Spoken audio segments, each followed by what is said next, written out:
I'm still at 100% on the battery. It'll fluctuate when it starts dropping. It'll get around about 4 to 5% each time it drops, but I should have anywhere from 60 to 70% on my battery when I get to my halfway point left. But I just go ahead and change the battery out there and come back.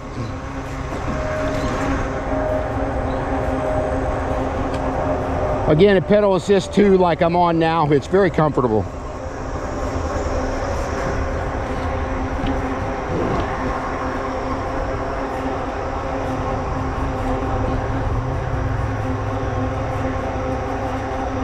But as I mentioned, if you have any comments you want to make, I'll be happy to try to answer them for you on my experience with this bike. This retailed originally, I think, for $25.99 plus tax, US dollars. And I purchased it at $21.99 plus tax. They're not cheap. But there's such a wide range of prices on these. I have another e-bike I ride a couple days a week, and I ride this in 2 days a week, that call an Aerial Rider Rydell, which I only paid $750 for that on Facebook Marketplace. It was a guy selling it in my area here. So when I went and purchased the bike, I kind of asked him why he's getting rid of it. Its bike was less than a month old, and they retailed for only $1,000 new. They have upgraded that model to another one called the Aerial Rider Kepler, but it's very similar to the Aerial Rider Rydell, except it's got fat tires on it, a 26-inch bike. And of course, retailing for more expensive than the Aerial Rider Rydell did. But I asked him, I said, why are you getting rid of the bike? And he said, well, I commute from my house to work, and I need a faster bike. Because this, the Aerial Rider that I ride, the other bike, it will only get you to about 20 miles an hour, and it's got a speed restrictor on it. So that's why he was selling it. He just wanted a faster bike to get to work. You know, I'm very comfortable with 20 mile an hour riding, but he wanted to boost it up a little bit. But that was my first e-bike, and I put almost 2,700 miles on that since last August, a year ago. So I've had about a year and 2 months on it now. Had to put new tires on it because they were getting bald. I had to put on, I took off the mechanical brakes on that bike and put on hydraulic brakes.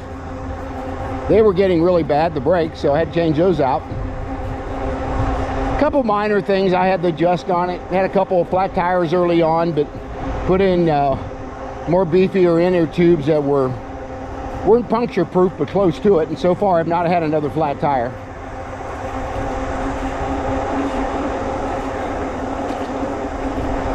And I really don't have a favorite between the two bikes. I like both of them. But again, this one's a smaller bike, and it's a step through, which makes it a lot easier to get on and off.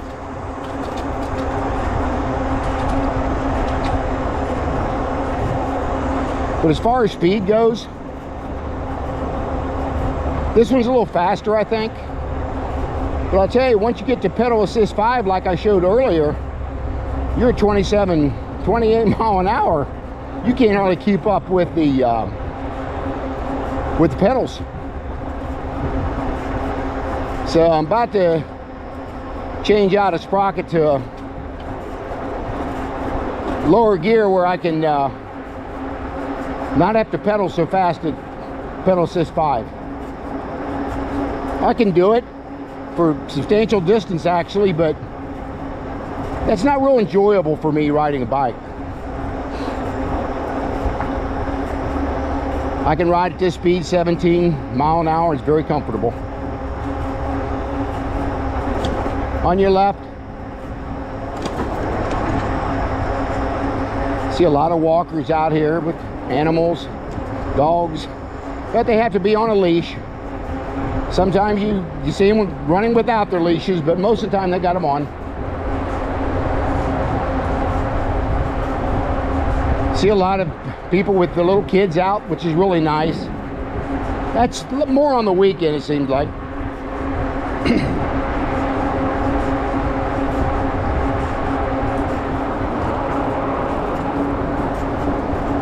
But during the week, I mean, you got a few people out, but not like you do on the weekend. Now, they got stop signs all around when you come up on these roads and stuff. Of course, the major roads we stop at. But you're really supposed to stop at all those stop signs. Nobody ever does riding bikes. And they're very lax and don't enforce it. You just got to be careful as you're crossing them. On your left.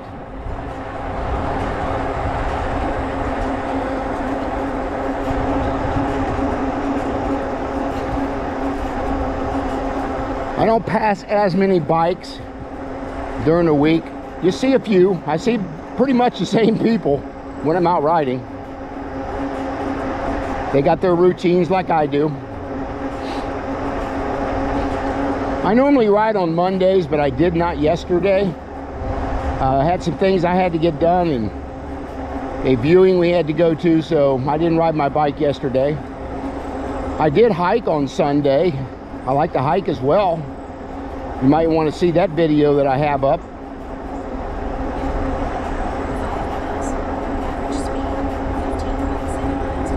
We just now come up on the 5-mile marker. And my bike computer is showing 5.2 miles. And my Apple Watch is showing 5.0, just about the same time. So we're about 2/10 difference on the computer and my watch, so that's pretty good. Of course, we're heading into fall here. We're getting quite a few leaves come down now. But the parks maintenance people do really well keeping everything off these trails. Once it gets a lot of leaves on the trail, they'll come by with these great big blowers and they'll get the leaves off the trails. Got an opening here. Now in the winter time, they don't shovel them. I mean, they don't come by with any snow equipment to get the snow off the trails. Ride at your own risk for sure. But there are a lot of days in the winter where there's nothing on the trail, so I get out and ride every chance I get. I'm retired now. I work in the pest control industry for 40 years and had 40 years of fun. I love my job. I own my own company probably the last 18 years. Turned that over to my son and my grandkids, and I receive a nice little monthly check from them. For my son, for the company. But I knew it was time to retire when I did.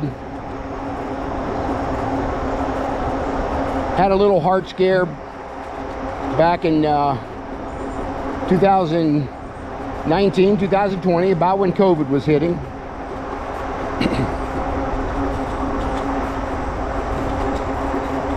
I went to my doctor for a normal year physical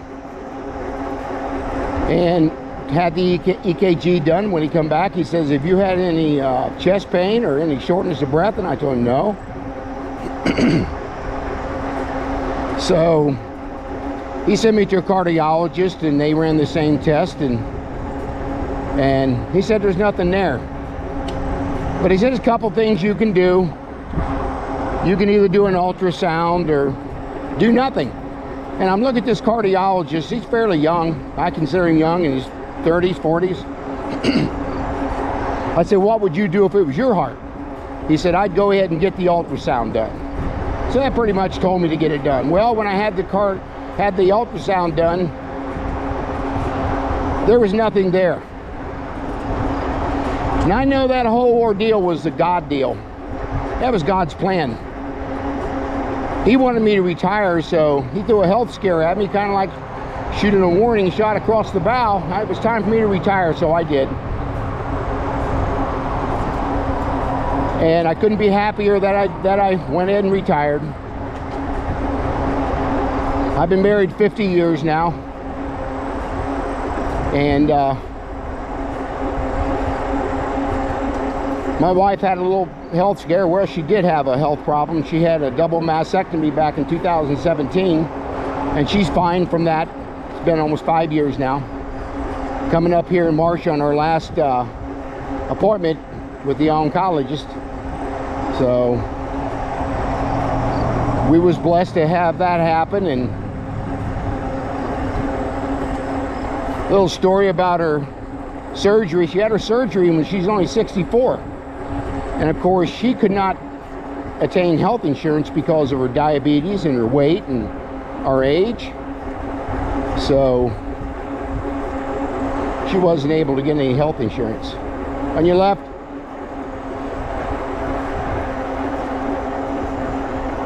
So this was in October when she was 64. Her birthday wasn't until January to turn 65 for Medicare. So she had to have the surgery right away. She decided to have a double mastectomy. And I had a little funny story. Remember, first time we sat down with the surgeon, he said, well, you can have a single, a double, or a